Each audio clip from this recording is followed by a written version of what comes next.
What's up, ka-brothers? Welcome to my first mini vlog. For today's video, ipapakita ko sa inyo kung paano ako nag-prepare para sa mga parating na sisiw na local born. So dito nga sa ating day 1, nagsimula na akong buuin tong frame kung saan ko ikukulong yung mga sisiw. At dito naman sa day 2, sinet up ko na yung mga ilaw.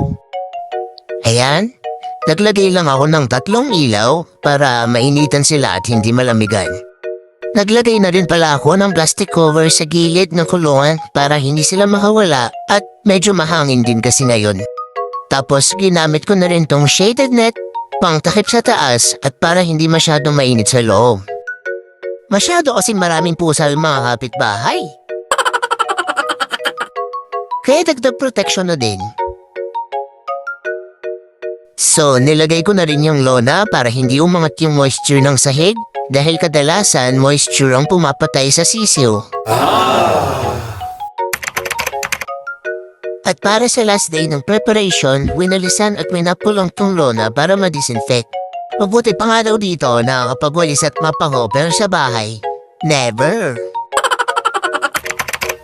At today nga ka-brothers, kukunin na natin yung mga nabili naming sisiw sa manuka ni Boss RV dito sa San Luis, Pampanga.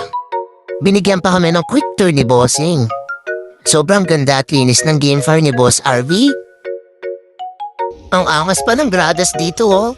Sana all. At ayan na nga ka-brothers. Eto na yung mga nabili nating sisiw.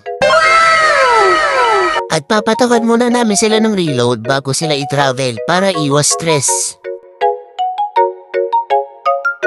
Fast forward, naiuwi na nga natin itong mga sisiw sa bahay.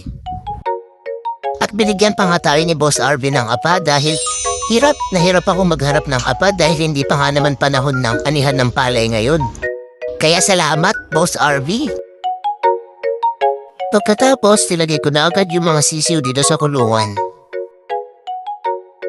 Hindi pa nga sila masyadong gumagalaw-galaw dyan dahil naninibago pa sila. Pero maya-maya siguradong okay na sila. Quality talaga tong mga nabili nating sisiw. Salamat ulit, Boss RV. So ayan lang ka-brothers. Salamat sa panonood. Please like and follow for more vlogs. Nox. See you ulit sa next vlog. Bye!